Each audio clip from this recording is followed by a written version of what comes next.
What's up, y'all? Welcome back to Dolphins Daily, your daily dose of Dolphins content with your boy, Chris Kane. Let's talk about the Dolphins. So we're back on Jalen Ramsey. We couldn't leave for too long, right? Apparently, there's a report today that the Los Angeles Rams are interested in bringing him back. Now, if you remember, he was on the Rams team when he won the championship, when they had Von Miller and Odell Beckham. Then they shipped him to Miami, where we got him. And now the Rams are like, I want that old thing back, right? Now, the Rams are kind of in a win now situation. Matthew Stafford's getting older.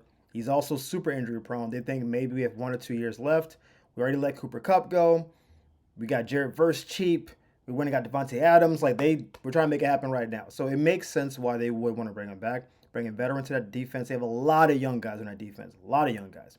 Like Fisk, Verse, a lot of linebackers. They just got a lot of young guys, right? Makes sense why they would want to bring him back. Cool. Now the question is, what would they give up for him? Okay? We're not getting a first or a third. They have 2/3 in the first. That's not happening. They have 1/4. I think that's super pushing it. They have no fifth round pick and then 4 6th round picks. Four. I didn't know you could even have that many picks in one round. That's crazy. So, what I imagine they will offer Miami is probably like 1 6th round pick, which I think is absurd. I do think Miami can maybe get a second. And the picks are not far apart. It's like like 5 spots apart, six. Like they're kind of bunched together, right? I'm guessing these were comp picks from letting guys go. That's why they all just kind of pulled into one round. But I'm thinking the best offer they can offer at this point is 2 6th round picks. That seems like the best they can do. I don't. If they could somehow, if Miami can pry that 4th round pick away, I think they would take it today. You trade him out of the conference. He goes back home. You kind of make him happy. You get a 4th round pick, and it's not a bad 4th round pick. It's near the top of the 4th round pick. So it's like there's a lot of good in that. I don't think the Rams want to give it up. They don't have a ton of picks, and again, most of their picks are super backloaded. They do have 2 3rd round picks, but I don't think they're going to give up anything of super value. But the beauty of this whole situation, though, is that now we have 3 teams that have shown interest, right? The Raiders, the Falcons, and now the Rams. So now that we know 3 teams that have vocally come out, we don't know what's happening behind the scenes, right? 3 teams have come out, put their feet down, and say, hey, we want J Ram on our team. That means that, let's say the Rams offer 2 6th round picks. Cool. That fits in their model. They can get all their top players in those first 4 picks. Then we go to Atlanta. Hey, can you do better than 2 6th round picks? All right, we can give you a fifth and a seventh. Okay. And then you go to the Raiders. Hey, Pete Carroll, 3-year contract. Geno, 3-year extension. Y'all window is this. You got to win now. Pete Carroll's defense needs a top corner. That's how he plays defense. We play corners on the outside. We get after you. That's what he does. Hey, can we get a low fifth, high fourth? And then that's how you start playing the game. I think that gives us a lot of leverage. I think if you ask Jalen where he wants to go, I think he would for sure say the Rams. Why didn't you get to be in LA? I mean, hey, I'm here now. I get it. But also, he knows McVay. He knows the defensive scheme. I think their defense is actually one of the best defenses currently. And they're all young and puppies, and he will come in and be almost immediately a captain, probably with Verse as well. And you get to play in the dome. Your division is up and down. Seattle, we don't know what they're doing right now. Arizona, what? San Fran has just sold the farm. So the Rams basically come in as the favorites to win the conference or win the division. You know your quarterback, you know your coach. It's a great situation for Jalen. We get to actually leave that situation on good terms. And then obviously the Rams are happy because they get him. That's really the best win-win. And again, if we can get a 4th round pick, then I think that's like the greatest deal ever. But I'm thinking they're going to offer a couple sixes. I do think a team like Atlanta, who really needs defensive help and has a cheap quarterback for 4 years, will probably offer the most because their defense is awful. Their coach is a defensive coordinator. They could not cover. They do have AJ Terrell. So if you have Terrell and Ramsey, you kind of feel like maybe I'm decent in the secondary. Safeties are abysmal over there, so they probably need to draft a safety. Not important. But the Rams being interested, I think it's a good situation because it kind of puts us in a situation where we're getting pennies on the dollar, but maybe we can get a couple pennies, like a nickel or two. Get a little bit more change on that dollar. We'll see. We're not gonna get a dollar back, but hopefully something of value back, right? So again, we have 10 picks in this draft. Tons of picks. A lot of picks are backloaded. The question is, how many starters can we get from this draft? I think that's where we are right now. Sometimes teams go to the draft to fortify their team, right? We're pretty good in this position. Let's just get some backups, special teams guys. Maybe we have a receiver that is like coming up on the end of a contract. Let's get a young receiver now, kind of phase them out thing. This is what like Pittsburgh's done for years, where we get Plaxico Burress. Okay, let's get like Emmanuel Sanders type guy. Then we get, they just start getting that younger guy ready. So when then Antonio Brown, and now they got the fighting squad over there. Whatever. The Dolphins need starters though. I do not believe we're going to draft the safety in this draft. Just based on everything I'm seeing, everything I'm reading, like we were really early on the Malachi Starks thing. He's clearly the best safety in the draft. He will be there at 13. There's no one in front of us who needs a safety.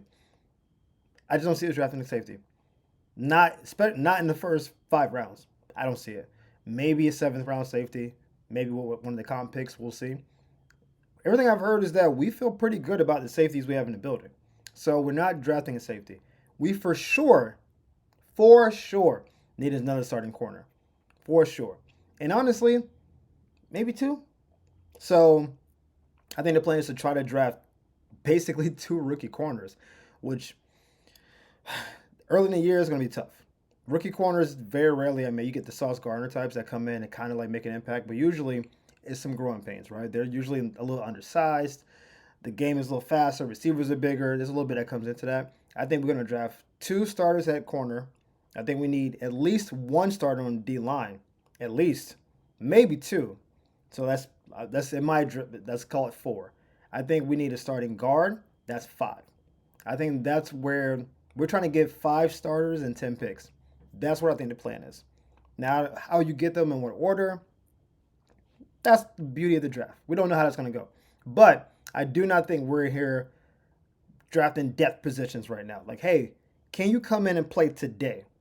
That's why I've been so averse to players that have really big injury histories coming into the team, because we can't afford to draft you to be a starter, but you've been hurt in college. We draft you to be a starter for us in the league, and you come in beat up and hurt, and now you can't play in the league because now we didn't fill our starting position.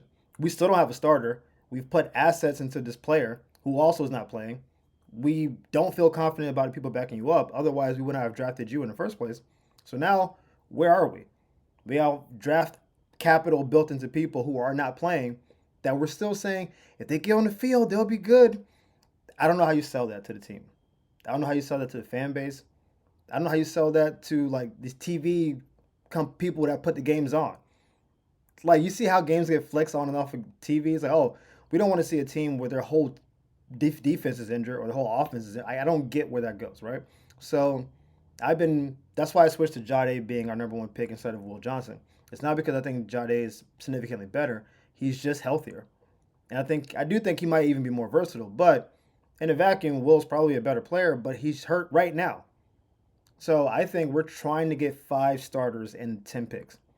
And honestly, the first 3 or 4 picks need to be almost no-brainers. I don't want to hear about, in 2 or 3 years, this guy might be something. In the 3rd round, ain't nobody hearing that.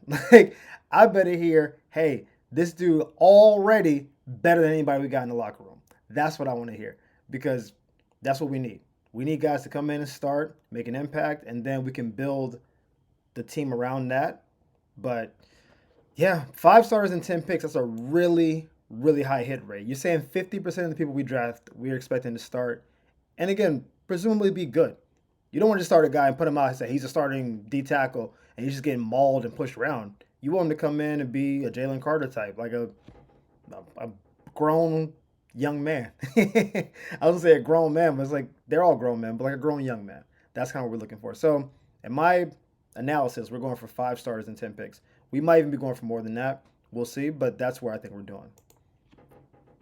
Now I need to address this because the draft is coming up in a couple days, and I've been seeing a lot of late mock drafts. I'm constantly going through these, seeing what the permutations are.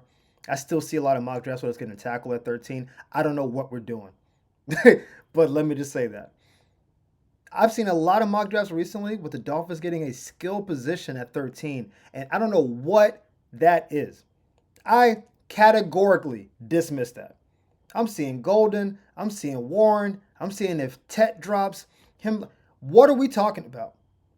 I know you're saying, well, what if we trade Tyreek? So what?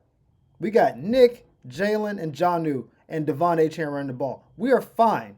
If you use the first pick to draft a wide receiver or a tight end, that's draft malpractice to me. What are we doing? I would be furious. All those guys are great. Make no mistake about it. There's no smoke to them. They're great players. We don't need them. If our 1 is Jalen, 2 is Nick, 3 is Jonnu, Devon's our running back, we're fine. And then Malik is the third receiver, we're good. We don't need to just, maybe a late pick, fine. At 13, if you go get a 5'11 receiver who's fast, knowing you have O-line, D-line, and corner issues, I don't know what we're doing. That would be, listen, I haven't called for Chris Greer's firing at any point during the show. If we draft a receiver at 13, I'm coming on the next day and calling for his head. Guaranteed. No chance. I don't know what we're talking about. I know Tyreek's dynamic. I know the offense is built on speed. I get all that element to it. We have holes. We're a ship with giant holes, and we're trying to cover it up. And there's one little hole at wide receiver, and it's like, you got to plug a little hole first. What are we talking about?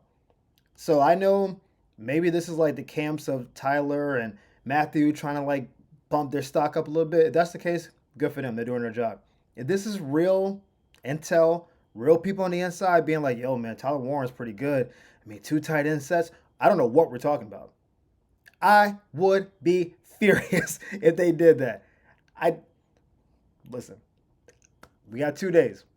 So this might just be outrage for nothing, but I'm seeing a little bit more smoke than I like around getting a receiving target at 13, and I'm just not here for it. I'm not here for it.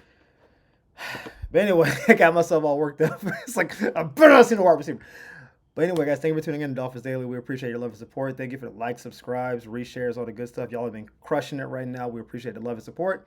We'll see you guys next time on Dolphins Daily. Peace.